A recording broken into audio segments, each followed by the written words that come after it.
I hate it, love it when the king of lights making me over, breaking me down, taking me through, taking me over, making me bolder, stronger, making me sober. But this world making me cold. Hello and welcome. I saw a video the other day on a channel. It was a host and someone they were collabing with. But I think it was on Cold Case Christianity, that's the name of the channel. But the person who was brought on was talking about the no virus position. The belief that viruses don't exist and don't cause illness. That comes from a place of fear. Fear of those who are in power, fear of authority, experts, whatnot. Fear of trusting in people. Not very interesting because I've been going down that rabbit hole for the past couple of years. And honestly, it produces results. So I'll say the opposite comes from a place of fear. Fear of realizing that a good chunk of the things that we've been taught, a good portion of things society is built on, aren't legit, that are built on a foundation of sand. You can think of our beliefs as like a Jenga tower. You know, you receive these beliefs when you're little, you start stacking up blocks. And so if you learn something last week that turns out to be false, it's easy. You just take the block off the top and you just keep moving on with life. But if you start finding out that things that you were taught when you were younger don't have a place, don't have any truth to them, you have to start removing blocks from the bottom. Then when you start doing that, it becomes unstable. And people have a subconscious inclination that questioning certain things will lead to this toppling of their Jenga tower, the toppling of their paradigm through which they see the world. But even if it topples over, you can rebuild. Speaking from experience, I'll go into more of the things that more of the blocks I've had to remove from the bottom of my Jenga tower that caused it to fall over. But I think how we get sick is one of these things. And it comes back to history.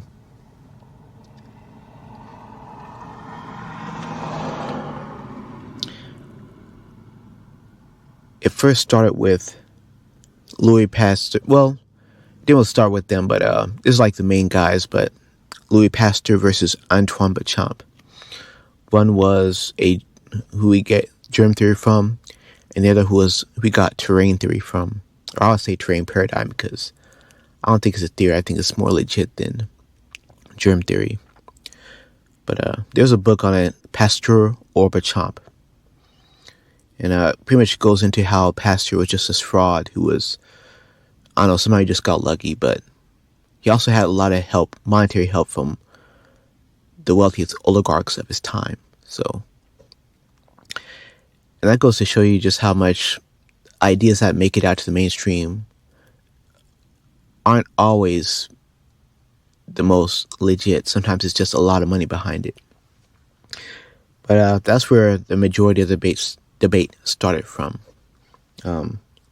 Is sickness caused from, things entering the body, or is it the body itself not being in equilibrium? If it's not in equilibrium, how do we get back into equilibrium?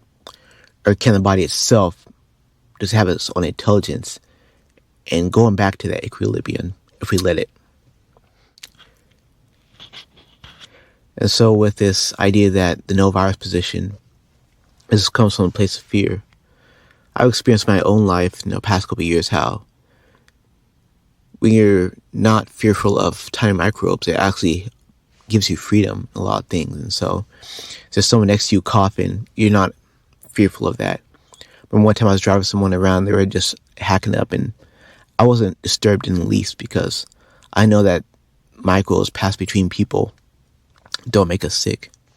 There's actually a lot of research behind this. If you look into an old school study during the Spanish flu by Milton J. Rosendahl, he was a Navy doctor.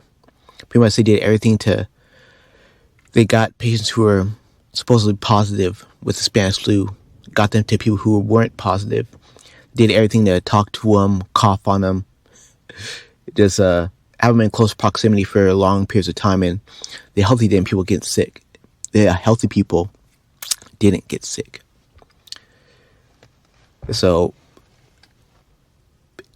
there are other, and although it may seem that, sick people make other people sick, there are other mechanisms that could explain it.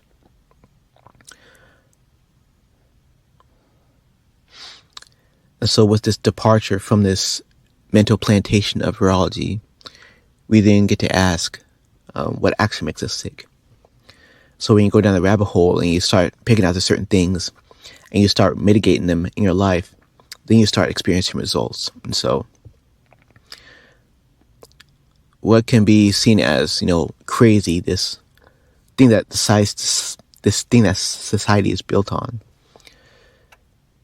when you depart from that, you actually start getting results and, living without fear. That's the most important thing. I think that's the most important thing behind the no virus position, is just teaching people to live without fear, because that fear can be used for manipulation. I think that's why this position was given so much money and attention from the oligarchs of the time into Louis Pasteur, because they saw potential for it to make money and easily manipulate those who were, of the lower class. And so we saw that most recently during the past couple of years, and all things that happened from that. They took away a good chunk of our freedoms over this thing that had a 99% survival rate. And so, that was very disappointing to witness. Especially for me, having devoted a good chunk of my life to defend the Constitution or supporting the freedoms of Americans, only to come back home and realize that it's all pretty much fake.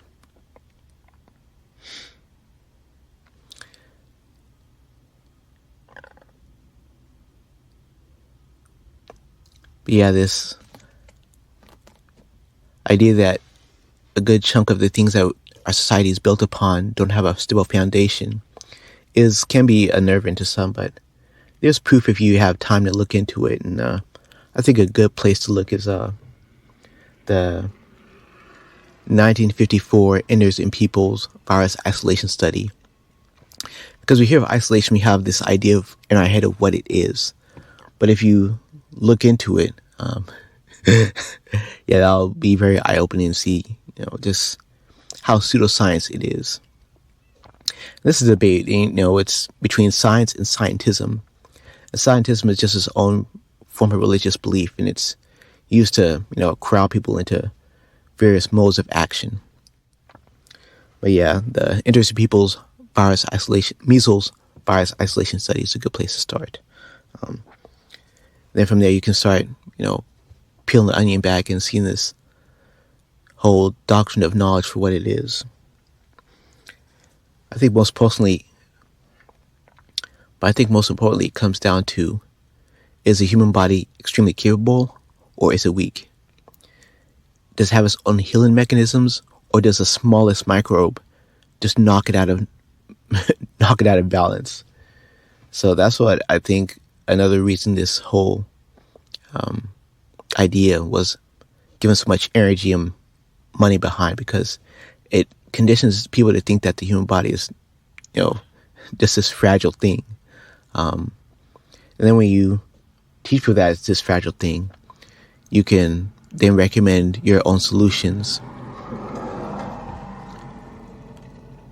And the solutions can be on the left or the right. It could be the thing that everyone was coerced into getting, either through their jobs or threatening to not having be able to travel to different countries to see their relatives and whatnot. Or it can be or it's the other side of the aisle. This Mectin stuff and other things that were recommended.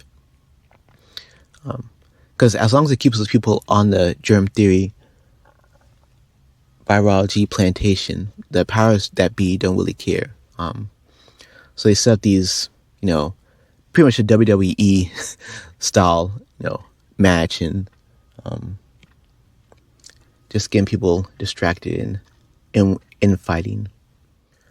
But yeah, I remember I was seeing the ad the other day, and it was all that ivermectin stuff. I'm like, oh, this stuff is being suppressed and blah blah. It's like, if you're seeing it, they want you to see it. This whole blah blah, this XYZ is suppressed is something is a marketing ploy. If they really want to suppress it, you would not see it.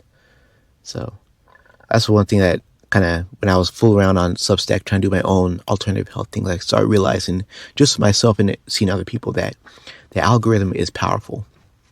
So if they want you to see something, you'll see it.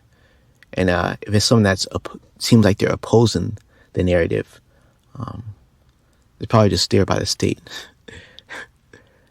That doesn't mean you become black-pilled, but it does mean that you just start become more calculated with your decision making. Just yeah. And there are a couple books on this now from the no virus position. One I'm reading right now is called Can You Catch a Cold? One of my family members saw that the other day, and they were perplexed by the title because, in our society, it's assumed that you can catch a cold from somebody else. But a lot of times it could be something else. It could just be mass poisoning. Could either be through chemicals, but I think most importantly, electromagnetic sources, man-made electromagnetic sources. But yeah, since the events of the past couple of years kind of woken some people up and started them asking questions, this paradigm is probably going to keep growing. But with it growing, there's honestly a concern about controlled opposition. So just be aware of it. Don't stick to any personalities. Just stick to the information. And for myself, I see the potential for this paradigm to really aid in fighting back the things that have occurred over the past couple of years. Because after I lost a person the way I did, started going down rabbit holes, and we, as a family, we tried going through the courts and suing for medical malpractice because we had a family that was with us the whole time through the hospital. Of my loved one fighting against some of this aggressive medication and hospital protocols in response to the virus. All this stuff was just destructive more than the thing that, more than the disease we were told that we were fighting. Yeah, sometimes treatment is more dangerous than the actual problem, but we had a family that was with us during that whole time in the hospital. It was like a month-long period. And they were pretty normy. They were doing all the things that experts were telling them to do, like masking up and getting injected and all that. And even they saw what was happening to my family member, and they were like, this is kind of odd. So they kind of urged us to go through the whole medical malpractice route. And yeah, that didn't work out. And so, yeah, we approached the guy with all of our documentation, and he was just like, he was like, oh, it's an uphill battle, blah, blah. You're going to end up more poor after it and whatnot. So I figured there's got to be a different way. So there is a different way.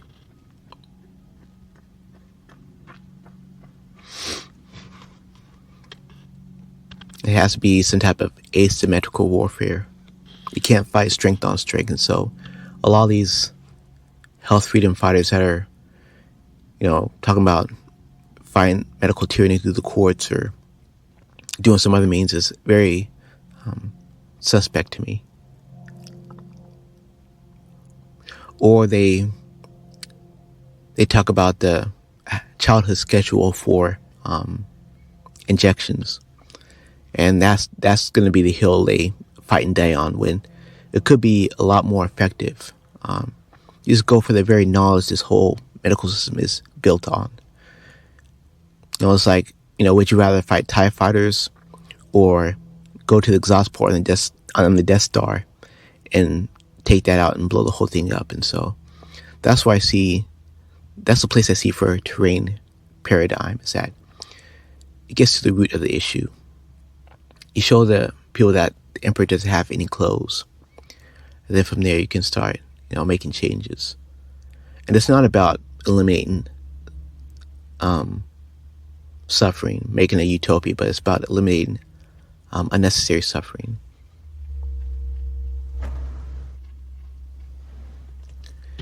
And what occurred over the past couple of years with all the ineffective treatments that people were given caused unnecessary suffering, in my opinion.